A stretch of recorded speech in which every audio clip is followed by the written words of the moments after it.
Welcome to the Salt Circle Podcast. My name is Hank. With me is Ben. Woo! Yeah. Today, on Salt Circle Podcast, we're going to be talking about Season 1 of the television program The Wire. Who would have thought? Cop shows, man. Do you remember that episode about TV that influenced us? Yeah. This show is retroactively on that episode for me. I'm like, I'm glad. I suppose I could because I watched part of season 1. I think I did like the first 3 or 4 episodes or something a while back, and then okay, I suppose I could dive back in. I dove back in, balls deep. Well, it is very good. Yeah. As someone who binged it season by season when it started coming out. Although I don't remember how much of it was out when I first got in. Because I wasn't there from day one. Yeah. Or anything. Me and my dad would binge DVD seasons when they came out. And I remember we got some of the later seasons before they came out. Somehow. Yeah, connections. Get these. Actually, low-key the best kind of connection. Mm-hmm. Not like DVDs. Nothing huge. Not like fucking tons of money or insider trading deals, but fuck man, I get those DVD box sets before they hit the shelves. Well, no, this was, I think, DVDs of the episodes before they had aired.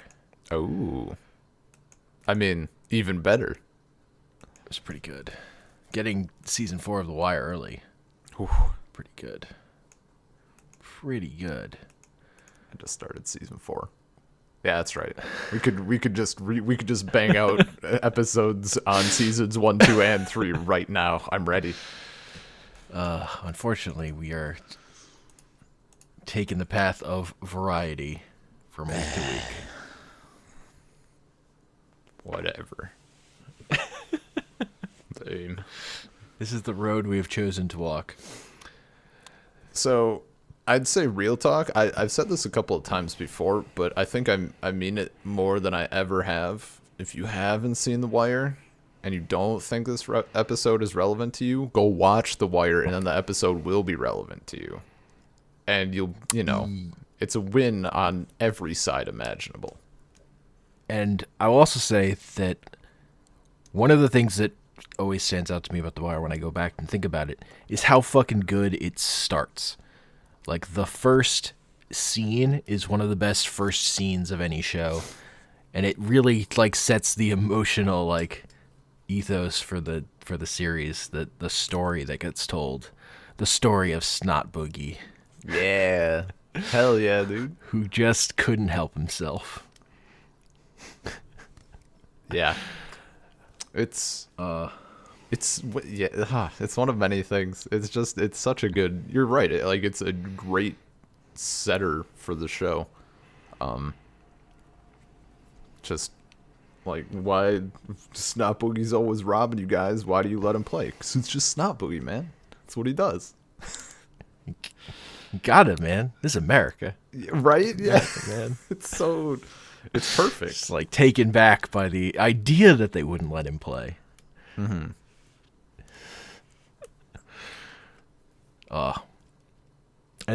And of course we start with McNulty, the asshole. Yeah. Who's and he sees what a big thing about The Wire, I'll say, in terms of each season kind of has this, is it has a character who sees the fucked up system and tries to do something about it. And in season 1, it's McNulty. And he kind of sees the way this area, this one high-rise and the surrounding area is controlled by this drug dealer group with Avon Barksdale at the head of it. And he's frustrated that the way the police department is not dealing with it at all. They're they have their bag and bust thing that's only getting low level Yeah, drug dealers, we're and is gonna not dealing with the bigger problem. yeah we're gonna pop the little assholes on the corner instead of the dude that's supplying all the little assholes on the corner. Yeah, Sort there's of just deal. no work done to make a bigger strides. And he works in the homicide department, and they're all about just getting cases done. Yeah. What's the term they use? I'm blanking. For what term? For what specific? Clearances. They're just looking for my clearances. my clearance rate. Yeah, the stats, because that's what they get pressured on from the politicians above them. Yeah. So it's all about them stats. It's like going back to so the show was created by David Simon, and going back to the show that he sort of learned all he knew about TV, and was based on a book he had written. Homicide was all about those red murders on the board that were unsolved, and then the black ones, like that clearance rate. That's sort of a starting point here of this with the homicide department, and then it's sort of the show sort of unfolds more and more parts of Baltimore as we keep going. So The big parts being the cops and the drug dealers.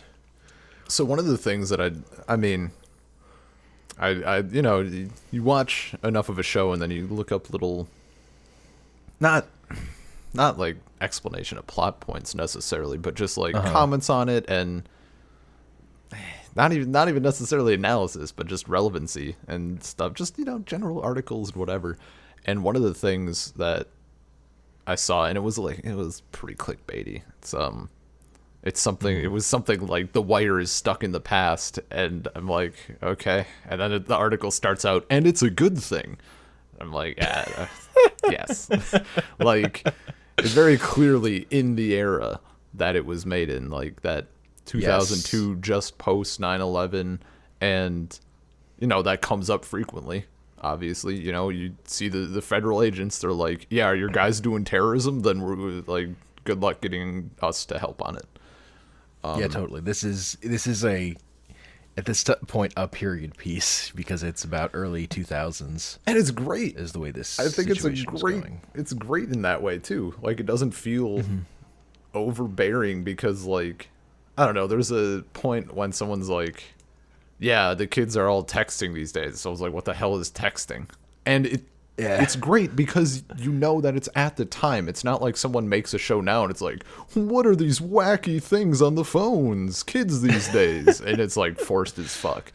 Yeah, it's definitely a thing you see over the course of, as the series progresses, is technology changes. Yeah, the way that the drug dealers are working to sort of keep their lines of communication open and stay one step ahead of the cops changes.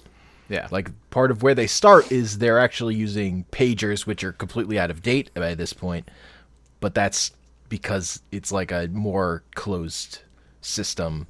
It's not a phone that can be tapped at the time. And then, you know, it moves on from there. Yeah. Then we get burner phones later on. Kind of I guess one of my questions from this general subject is, and maybe if you know, would this have been like peak war on drugs, or was that a bit newer?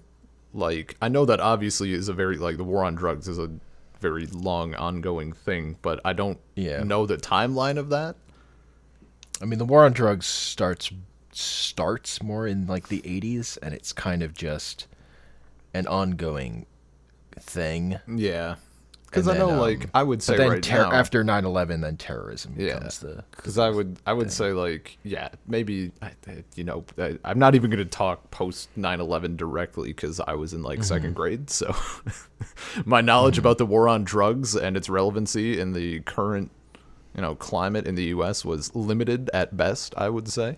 Yeah, but the big thing is that the big point of it is just that the idea of the way we want to treat the drug trade is as a war, as a thing we're constantly fighting against. Yeah. Like, specifically, rather than like trying to treat any of the symptoms or whatever. like ground level fighting it, and that mentality then carrying into the way police acted against it and stuff. In that more military kind of way. We're not like part of the community. Yeah, against it. yeah, and I bring that up on the show too, but that's later. Yep. Yeah, I mean, I don't know. Like as I've said, like seeing other shows or movies or whatever with cops in them now, I'm like, you guys could be doing it better though. It's not relevant. It's not relevant to this film at all. But where's the quality? Where's the standards? Come on. And it's not a great, like, I don't know, it feels weird to be like pointing at another TV show and being like, this is so realistic, because I don't know, because it's not like 100% realistic. No. There was actually a show David Simon created. It was a miniseries based on another one of his books called The Corner, which is more realistic, and it's unfucking watchable. It's just too depressing. Yeah. Like, it's just about sort of like a more realistic version of Bubbles, of just a guy who's just a complete drug addict, and it's unwatchable TV. Like, the thing of The Wire is it still plays to formula. It's mostly a tragedy. Is like its big overall structure. Yeah. And it's very structured in terms of like how it's having these things play out, but it's also very informed about the way the city of Baltimore is working at this time, and it has great characters. Like, all the characters are so good. It definitely does. So one of the things I've talked about when I mention why I like Downton Abbey is because I think at every single point watching that show, there have been times that I have sympathized with or absolutely hated almost every character. Almost every character. And it's like the same thing with The Wire. Like, everybody is an asshole, but also everybody is not an asshole. And it's like, it's great at having that dynamic of, people aren't just one thing. And it starts with McNulty, who's totally right, but he's just such a fucking dick about it. He just can't fucking help himself. He has to be an asshole. Even to people he likes a lot of the time. Yeah. And like, he gets mad at people for thinking about their careers rather than doing what's right, and like, he can't see beyond that. And it gets him fucked by the end of season 1, but he's a flawed person. Yeah. So the first season, and I mean, one of the great things about the show is that it's Baltimore. Like, you need the city for this show, and it's so ingrained in the show. Like, I mean, I've bitched about cop shows so much, but take, like, I don't know, insert popular cop show name here, and just switch big cities, and you're probably going to have the same exact show. It doesn't actually matter much, I don't think. Maybe for some episodes, sure. But The Wire focuses so specifically on Baltimore, and the city is a character, and each season expands into more of the city. So the first season is drugs, and like, I mean, the police are obviously in all of them, but the second season focuses more on the politics of things and the politicians and whatnot. Well, the second season adds in more of also the dock worker stuff. Oh, right. No, I got 3 and 2 confused. Yeah. Then the third season goes more into the politics stuff. It all blends together. And that's the other thing. Like, it's not like, oh, this season is the cop season, this scene is the dock worker scene. It's just like the tapestry of like the story that's being told, everything's connected to each other, which is why it matters. And it's just sort of unfurling extra pieces and sort of making the tapestry bigger as it works its way out, and Yes. more stories been told. And it also, the way it does that is because it has so many great characters, it can sort of move them around and use them when it needs to. Like, McNulty is the starting point for this, for where the story starts, but he's not like the main character of the show even. Yeah. It's It not sort like, of can use people as it needs them, and then it's just McNulty is where it starts. yeah. And like, later in the show, like, people are branched out everywhere, but you're still returning to them frequently. Yeah, and like these characters, the Wire, the Special Crimes Unit, the drug dealers from this season, those characters don't go away when we move into other parts of the city. They're still around. So, In fun various- fact, the first time I watched The Wire, friend Mike was like talking, because this is when Crump was all up in Sopranos and stuff, and friend Mike was talking about it, and we were just asking him about, the show, and someone's telling you about a show, you ask about it and whatever, and he's like explaining it a bit and said, a lot of the same stuff, but I must have misheard him or something, or he just misspoke or didn't clarify enough, and I just didn't question it, because, how am I going to know? But the way he made it sound, and even like going back into season 1, I still didn't know. I thought they did like completely switch characters between seasons and just focus on different parts. So I actually went in thinking that was going to happen, and then it didn't. And I was like, oh my God, it got even better. I don't have to ditch all these people I got attached to. No, it doesn't. Yeah. You don't so ditch them. that It's was- just, they go on, life goes on, as it were. Like, Yeah. again, one of the big things is like the city keeps turning. They're like wheels of the way the system works that just have to keep moving, and people will either be in part of that or they'll sort of fall out of the story in certain cases. But Yeah. the wheel always turns, as it were. Mm-hmm. Even as it's all falling apart. It all fucked, but it keeps going. One of my Keeps One of my other favorite little bits is that, and this is something that I had like heard about before. I guess the main drug addict who's helping the police, Bubbles. Yeah. Dude, like while they were filming on set, like an actual heroin addict came up to him and gave him like a little vial, because he said he thought that Bubbles looked like he needed it more than the actual addict did. And like the guys referred to it as a street Oscar, apparently. Like, I was checking on the validity of this, and it happened, and I'm like, that's fucking amazing. Like, that's how good Yeah. you're doing. Oh yeah, Bubbles is. Oh, he's one of my favorite characters for sure. Although, I mean, I like Yeah, everyone, it's- but yeah. Bubbles is, and he's got his arc over the course of the series is also pretty great. Even though he is in here, he's just an informant, basically. Yeah. He puts red hats on people so the cops can take pictures of the right ones. It's Yeah. a good idea. It really is. So, I don't know. I guess I'd probably spoilers from this point on, maybe. We're talking about stuff. Yeah. It's been pretty, I Yeah. think it's been spoiler free so far, so I'll just shove it here, I guess, just in case. So, Yeah.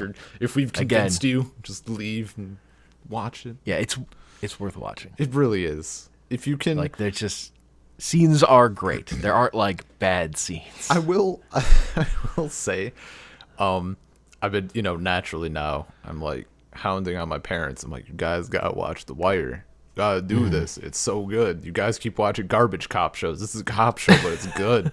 Just do it. And this is like, I didn't tell them at first, because I'm like, oh, all this content or whatever. Then they watched Game of Thrones and Shameless, and I was like, I can tell them now. This is going to be fine. They watched like the first episode, and they were like, it's too much swearing. There's so many swear words. I'm like, you watch people get skinned alive. Like, people are doing incest and shoved a kid out a window. Episode 1 in Game of Thrones, and you watched like 7 seasons of it and bought them outright. But what? So I guess if you don't like bad language, If you do like bad language, The Wire uses swearing so well. It's so good. Yep. All the cursing. Yeah, It's so good. it's- The pinnacle is when they Bunk and McNulty do a homicide investigation in a woman's apartment, and the only phrases are variations on fuck and motherfucker. Yep. Or fuck me for every, and it's just everything's conveyed visually with, the word fuck. It's so good. It's the best. Yeah. That is art. Yeah, no, it's perfect. So again, if you just want to see what The Wire can be, look up that scene. Just on its own, it's great. Just as a visual storytelling. Oh, motherfucker. Fuck. So yeah, Yeah, plot stuff. I think we should just run down some of the characters. Okay. Next. Yeah, I think it'd be a cool thing to do. So Yeah, we yeah, got. if you want to start yeah, somewhere. I'll start. I'll take the drug side. All right. So we got Avon Barksdale. He's the big boy. He's the big target. He's the main target of the group, and McNulty has who of course is detective, as we said. He has his name like from the start, right? They like know that Avon Barksdale is a thing, but they don't know what he looks like or where he is or like anything about him. Yeah. Yeah. So he's on top. He's the the mystery man that they know is behind all this, but they got nothing on him. Stringer Bell is like, I'd say his number 2, I guess. Yeah. Almost equal in some ways maybe. He's He's on- basically the face, like he's running everything. Like we see him in court It's and stuff. it's He's- implied he's around yeah. It's doing implied the work. I think that like maybe Avon kind of got them there, and then once they got like big enough to actually need a public face, like Stringer Bell kind of took on that role. So Avon's a little bit harder, and Stringer Bell is a little more like, I don't know. I just remember like and yeah, I think it is in season 1. Stringer Bell just looks like, you have all these guys in a room, and Stringer Bell looks the most professional out of them. Like he's the dude who's dressing up a little, and like like we see him taking business classes at the college. Like he's he's doing a little bit more on that side of things. Yeah, and that'll continue going forward. But Yeah. here he's primarily just Avon's second. Yeah. And yeah, we see him handling the money a lot. Yes. All that stuff. I'd say probably the third biggest character then is D'Angelo. Yeah. And he's Avon Barksdale's nephew. Yes. He And he is- kind of He's kind of So- the start of this. yes, this he's show. on trial kind of at the start of the show, but he gets off. And so the thing is, Avon controls the high rise, and then there are the low rise projects. And because the high rises are buildings, it's hard to get footage from in there. So most of the investigation we see is on the low rises, where D'Angelo is kind of running that operation. And D'Angelo is pretty smart and also kind of soft. Yeah, I would he's say. and he is like, I guess I mean there's multiple characters like this, and throughout the show we see more of them, but in the first season I would say that a lot of them are unseen, unheard of, but he's like a lieutenant. So like he is the guy who's going to be communicating stuff from the bosses down to like the guys that are, they call them hoppers, or whatever, youngins or whatever. The people on the street. He's like in charge of overseeing this, and if he has problems, he'll take it to Avon or Stringer, and he's like that mediation between the two. Usually. He's management. Yeah, he's middle management. Yeah. And yeah, he is definitely, we see a little bit more emotion from him, maybe. Yes, because he's a focus of this season for sure. So he has a full arc over the course of this season where he is kind of not okay with all the murder. The murder part of this whole thing kind of bothers him. Yeah. And he definitely talks about wishing that they could sort of run this operation more like a normal business. But he's not in like the Stringer way of like researching stuff. He just has he wishes it were different. Yeah. He's not like, it's not like he's actively trying to do too much about it. He's really not doing anything. He's just a little mopey about it, I'd say. I guess, trying to think of who all we have below him. There's Wallace. There's Poot. Yeah. Bodhi comes in, right? Yeah. We don't see.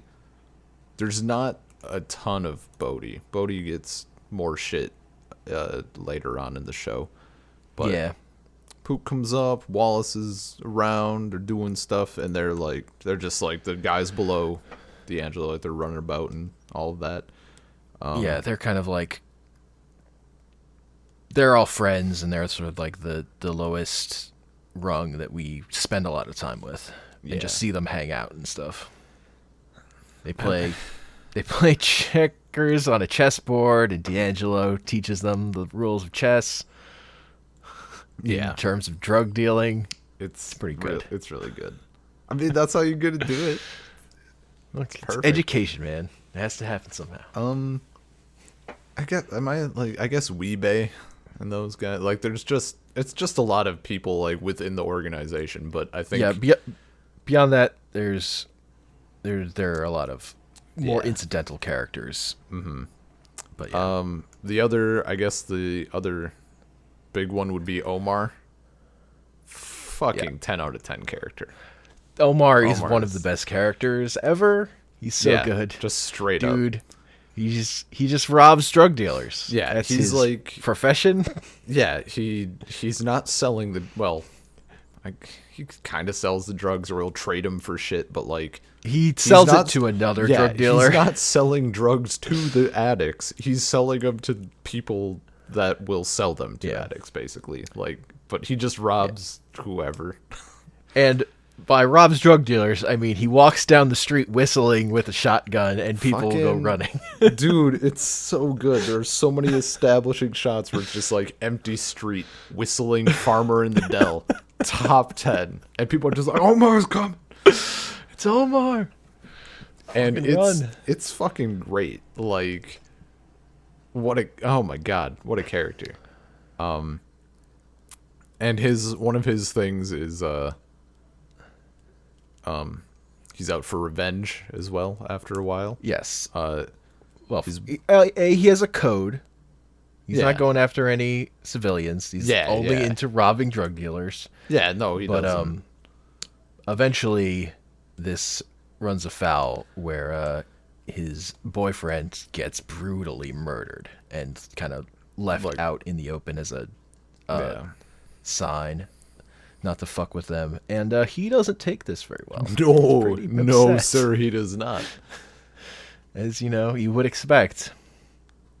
Yeah. So he's a big character, and the cops had previously approached him to try and get him to snitch, and he had turned them down. But then he ends up testifying in court for them. Good.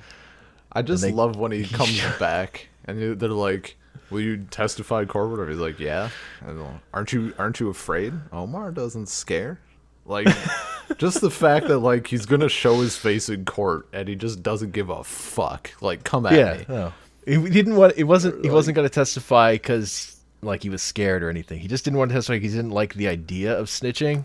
Yeah. But he has a change of heart, and also they give him money to buy a suit, and he buys like a fucking hockey jersey, and then just puts like a tie around his neck. It's so good. It's great.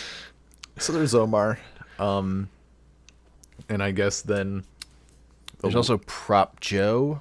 Yeah, right. Proposition Joe. That's who Omar sells his drugs to, and also like works as sort of a mediator.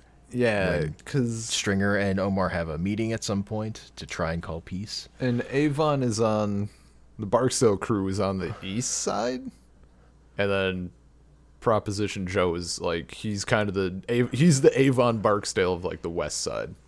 Yeah, right? Yeah. I was the sides confused, but yeah.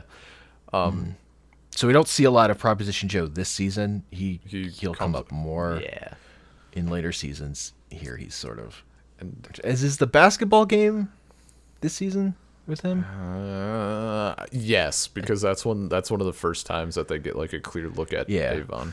Because like one of the big things we see Avon is like watching basketball players and training them, and then they have the East and West Side have this big basketball game as like their beef, and then fucking Prop Joe is really fat and shows up in a suit and tie, and Avon starts making fun of him, like look the part, being Pat Riley out here. Yeah. I think the last two big characters on that side of things would be Bubbles and Johnny.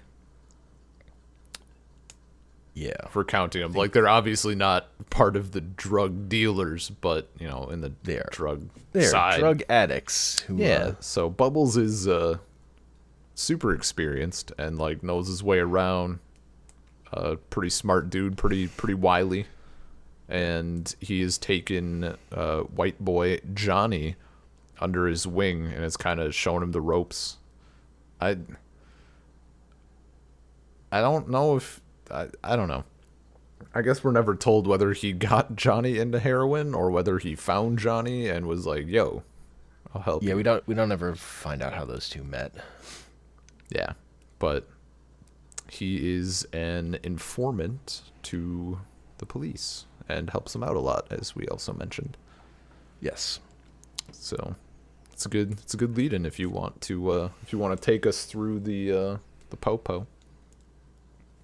Okay, so first important one is McNulty's partner in homicide, Bunk. Wendell Pierce, he's so good. The Bunk. He likes to chomp on a cigar and gets drunk with McNulty. 10 out of 10. Bunk is so good. Bunk is great. There's Deputy Commissioner Rawls, who's McNulty's boss, who fucking hates McNulty. Yep.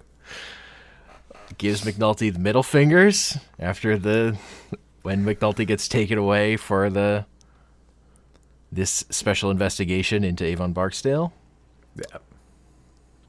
Yeah. There's the Lieutenant Cedric Daniels is the one who is put in charge of running the special crimes, this unit.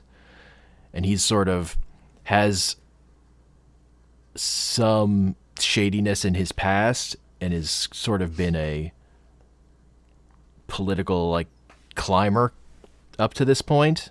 Yeah. But, and he's kind of torn between, am I gonna do the career path, or am I gonna do like the catch the bad right guys thing, path? like actually do the work? Yeah. And he's played by Lance Reddick, who's been in a lot of video games. I'll also say. I did not know. Yeah, I didn't know Stringer Bell was Heimdall or whatever in Thor and stuff. Yeah, Idris Elba. He's in Pacific Rim. I didn't even like notice. He did a ton of stuff. Also, hilariously, both him and Dominic West, who plays McNulty, super British. When you hear Dominic West's real voice, he's like you watching a cartoon character of It's crazy. The first time you hear that, it's world shattering. There are a lot of British actors in this show.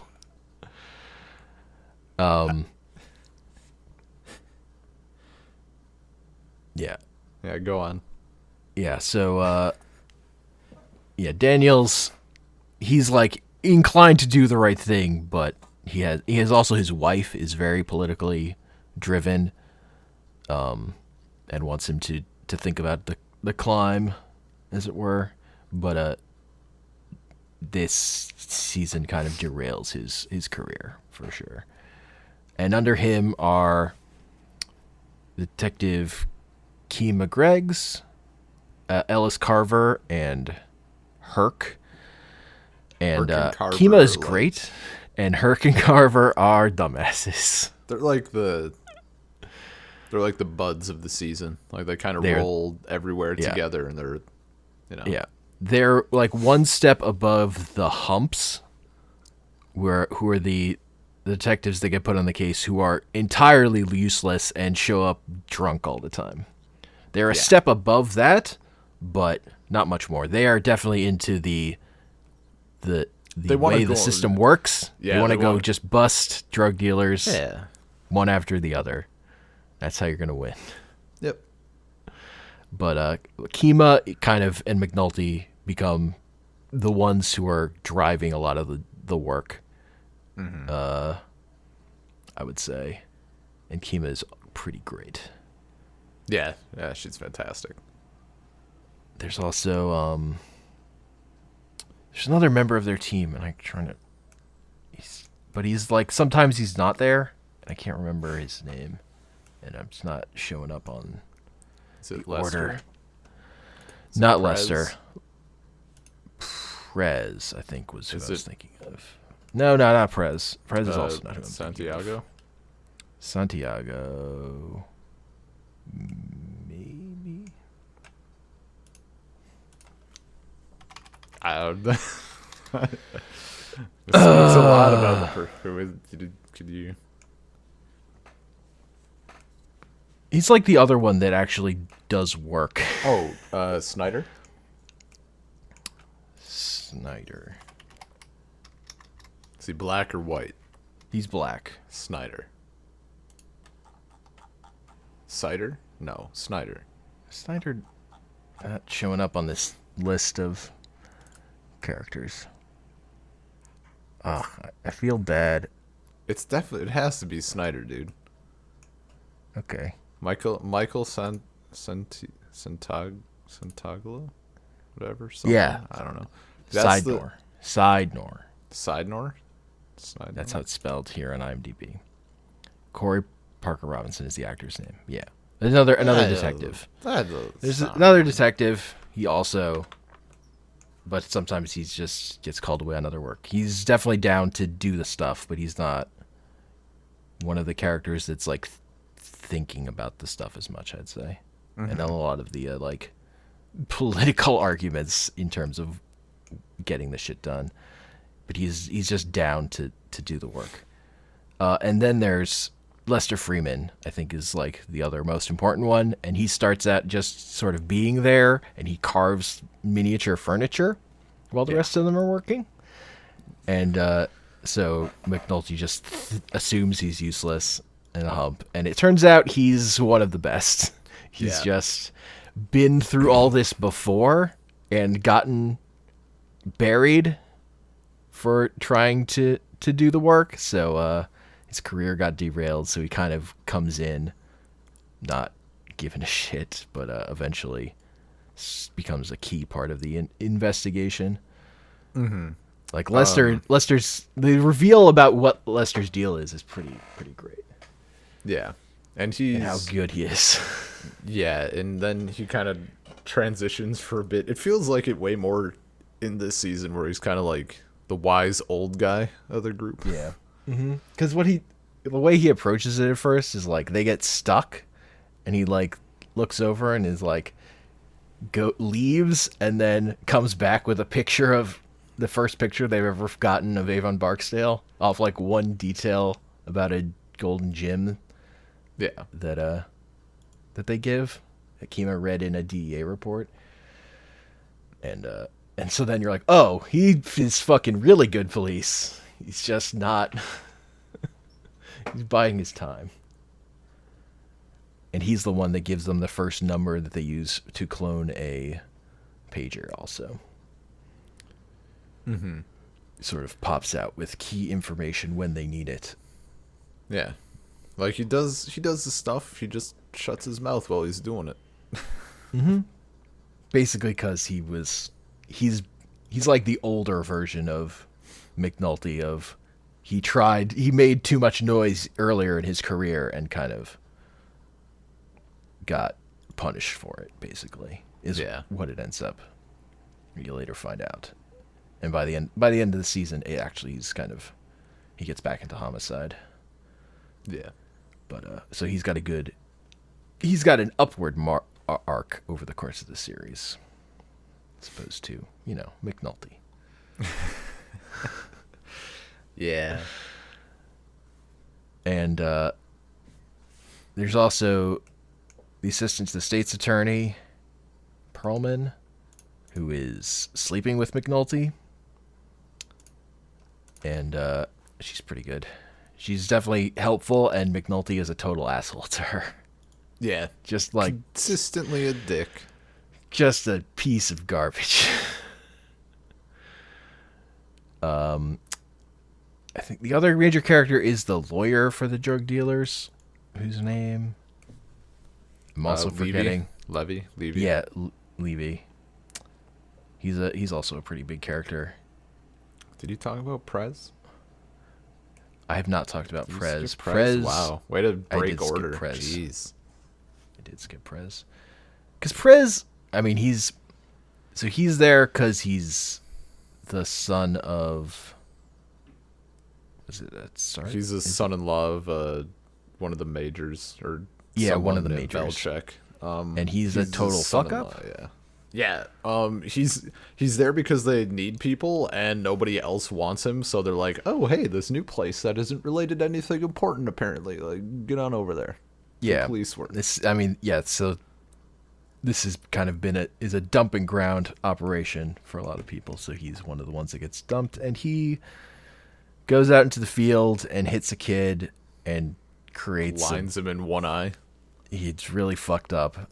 And then he's taken off the street entirely. Yeah. And which eventually that character has a redeeming arc, but here he is mostly just, at the beginning, he is just a piece of garbage, useless person. But then the turning point comes with Freeman kind of taking him under his wing and teaching him about following the money and stuff. Yeah, and then he turns out he's good at following codes and stuff. He's the one who cracks the pager codes and everything, and he finds a home for himself. Yeah, he's definitely he's not good at certain kinds of policing, and he's good at other kinds of work, and he finds a more appropriate place for himself, but he does blind a kid. It's pretty bad. Yeah. Did we miss anyone? There's Burrell, who's another one of the acting commissioner, who's like Daniel's boss, and there's Clay Davis is the first politician we get a scene with in this. And we'll see way more of Clay Davis later on, but he's the one of there's a part in the plot where they find money in a van that came out of one of these high rises that the driver is linked to a senator. So a lot of this season gets derailed there because they're getting too close to digging into where the money is and the politics of it. And Clay Davis is kind of the representation of, yo, fuck off. Yeah. What if you didn't, though? Mm-hmm. Yeah. I think that's most. We probably missed someone. We probably missed someone super obvious and important, but it'll come. There are a lot of characters. There are a lot of characters, and there's a lot of good characters. Yes, they're all great. So that's the one. Also, one of the big reasons I wanted to do this as separate seasons is just listing out the characters In season 1 only, it takes a while. Yeah, that's true. It's just a lot. There's a lot of stuff that happens here in this, however many episodes the first season is. 13 episode season. And it even takes them like half the season to even get the wire set up. Yeah. Just another, which was like one of the things that stood out to me the first time I watched it was like, the show's called The Wire, but we don't get to The Wire until like halfway through. That's because it takes work, man. All that bullshit. Exhaustion. It turns out. You gotta It turns exhaust out. all other possibilities. Yeah, it turns out in the you can't just fucking roll on down and be like, yo, we need a wire and also a shitload of money's worth of surveillance and stuff and whatever else. And then everybody's like, yeah, okay, here you go. Turns out there's paperwork for that. Yeah. And even when you're like on to the right thing, everyone's willing to say, well, that's enough. Just shut it down. Let's clean this all up and go on home. There is one person we forgot. I forget his name. It's the FBI guy. I can't think of his name at all. But he's like McNulty's contact in the FBI. Yeah, he's so McNulty's contact in the FBI. Yeah. For when they need to amp stuff up a little sometimes. Yes, he definitely comes back later. Yeah. Also. So, one of the things that I like, I guess my first time watching a little bit that I hadn't thought about, Kima and Omar are super strong, like, LGBT characters. Yep. Like, they are actually, like, the perfect example of what those characters should be. Like, they're just there. You could change their sexuality and it wouldn't matter at all. They're just, they have people problems. Great. That's fine. Yeah. It's fantastic. Yeah, and they're both just great characters. Yeah, no, they're amazing.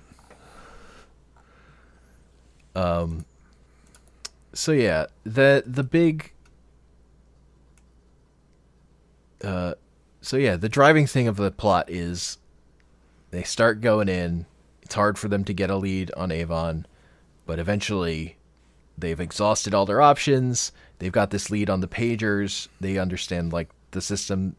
They're pretty sloppy about how the system's working down in the pit where the drug dealing is going on. Like they use these same phones over and over again, which kind of allows the wire to be set up on these specific phones that are nearby.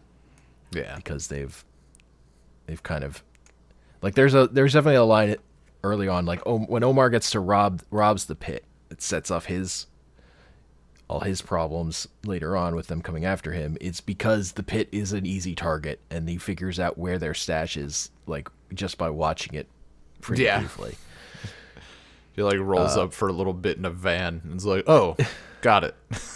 Yeah, and you see the guy running over there to go get the drugs. He comes out with the drugs. Yeah, no, that was easy.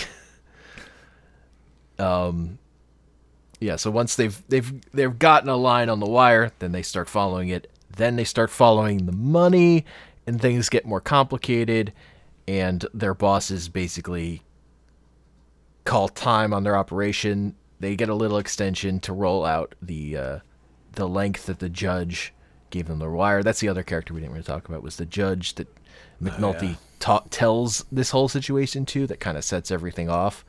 He's kind of the one McNulty who likes McNulty. The McNulty can kind of go above his bosses too. Yeah. So as much as McNulty yells at Daniels for going above chain of command, McNulty has his judge. Yeah, he goes over everybody. Yeah. So they play out to the end of the wire, and then they make their arrests. Some of their witnesses get murdered. Avon knows what's coming. They never get to arrest Stringer, and Avon gets 7 years. And there's some other details, like they turn Wallace. They're gonna get him to confess on Stringer. Wallace gets killed by his friends. Yep. And I'll also say Wallace is played by Michael B. Jordan, the star of Creed and Creed 2, and it's Killmonger in Black Panther. Okay. So he's had a good career since playing that character, and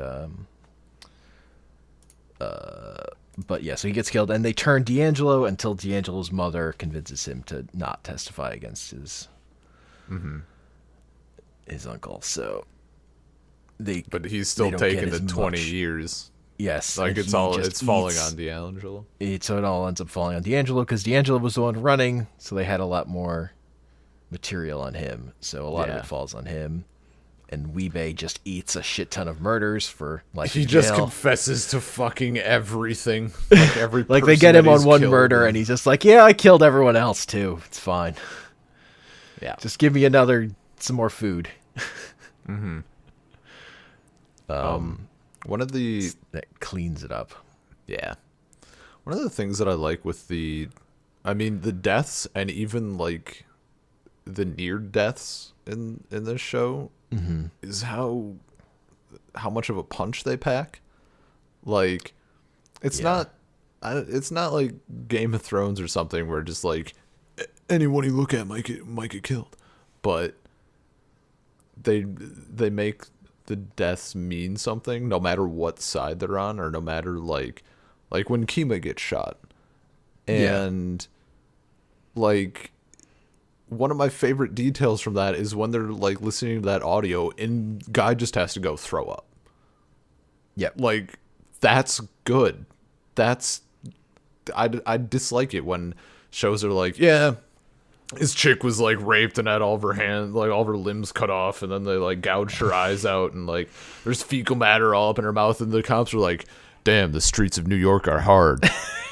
Like, no, you would be disturbed. This shit doesn't happen all the time. Like, yeah. So I just like that, they're reacting to this, and it's like a thing. Yeah, and we get that also leads to like one of favorite things, because Rawls is so set up as the opposition of McNulty, and Rawls is like the one who comforts him and tells him it's not his fault after Kima gets shot. Like, he's still a human being. Like, even no one is like a caricature. Everyone is pretty fleshed out. Well, and he even says like, you know me. If this was your fault, I'd fucking tell you. And it's not. And just, it's such a good scene. Yes. I think I watched Kima that. is just like, Chris wants to know about where they are with the case when she wakes up. It's man, I think I watched that episode on a school night. I was like, we're not stopping here. We're gonna be tired tomorrow. Yeah, that one's pretty intense, because Kima could have died. That could have happened. That could have been the end of Kima. And I also loved how everyone on the criminal side of things handled it. Like, you fucking shot a cop. You fucked up. Like, it's not just, they're gonna shoot cops, they don't give a fuck. No, you do care, because all the other cops then hone the fuck in on you. Like, that's not good. Yeah. And it's just like one of those things where like, oh, shit can happen really quickly if this code gets broken. Like, if a cop gets shot, suddenly someone has to turn themselves in. Yeah, like, you're not coming away from this. Something's gonna happen. Yeah, there has to be blood for blood or whatever. Yeah. It's the way the game works. Also, the way everyone talks about it as the game. Yeah, the game. The way it has rules, and you're either in the game. Oh, it's pretty good. Oh, you saying that? I have a professor who would love that shit. He talked for a full semester about how Sherlock Holmes is, it's a game and all this other shit. Man, should bring it up. Probably. I see next semester there's a class on The Wire. I mean, talks about the game. Just anywhere he can talk about the game, man. The game. What about the game? The game, like from the movie. Just like, it's a thing. Oh boy. Yeah, but and that is like an important part too, like that distinction. Especially like as we talked about with Omar, like anyone who's not in the game, like they're not in the game. That's how it works. Mm-hmm. And he honors Except that. it doesn't work like that. There are plenty of people who don't honor that. He honors that, and other people Yeah. are like, sucks that you had to see this. It sucks that we paid you off to not testify me in court. You have to die now. Mm-hmm. One of the big things with Wallace, who, you know, is not for a lot of the season actually isn't a focus, but he is the guy who reports the sighting of Omar's boyfriend at like this, I guess like a bar or restaurant or something, like some place. There's like pinball machines, and they find him and they're like, "Yo, good job, thanks for pointing him out to us." And they then, you know, brutally kill him and torture him and shit. And Wallace sees this body and he's like fucked up. Like, yeah, that's kind of the end of Wallace, is that he can't deal. Like, he talks, and it's, I don't know, there's just that, there's those good moments of like, he's seriously fucked up by this mentally, and all of his friends that are like, you gotta just shrug it off. Like, it's no big deal. It's just another dead guy. Yep. And it's not. Like, yeah, it's bad. And that's what, you know, then he turns because he realizes, like, no, I'm done. And he's also, like, what, 16? Yes, he's 16. Yeah. And then they try to... So after he tells them the cops the information, they take him to his grandmother's house in the country who hasn't seen in years, but eventually he just can't take it there and comes back just because he didn't like it there. Mm-hmm. And that his friends have to kill him. Yeah. Because Stringer is like, this kid is going to talk. Yeah. And it's like, it becomes kind of a test. Yeah. Was, you know, he's trying to help him, and he's like, he even sticks up, like when Avon and Stringer are asking about it, he's like, no, it's fine, he's out, he's totally out. Yeah. But then he comes back. That's the thing that comes very close to D'Angelo talking is the murder Wallace. That's like the final straw for him. That scene is also so fucking good when he's just asking, where's Wallace? Yeah. Like, I don't know. His delivery is spot on. And that's what I like. There's emotions in this show, and it's people get fucked up mentally by stuff, and it's just, you know, people reach their breaking points. Yeah, man. There are real stakes. Characters have turning points and things they can't come back from. Yeah. Things that are just too much. At a certain point, you just want to go somewhere where you can breathe, is D'Angelo's line. Yeah. He wants to go back. He just wants to go to jail because he felt like more free in jail than living his life. Mm-hmm. Which is fucking brutal. It's all so good. Yep. Like, there's so, like, I'm trying to think, like, what I want to dive into next. Mm-hmm. Yeah, and this the kind of the finishing point for the season is Rawls asking McNulty where he doesn't want to get transferred to. And McNulty, being an idiot, gives an honest answer and says he doesn't want to be working on a boat. And so that's exactly where he gets transferred at the end of the season. He's working on the boat. Or isn't that like... No, that's like... He had talked about it to Jay, who's like the sergeant. And then Jay tells... right. Jay tells Rawls because he's like, I didn't think he was going to be that bad about it. Yeah, that or was maybe he did and he's just lying, but that was another character we didn't talk about, was Landsman.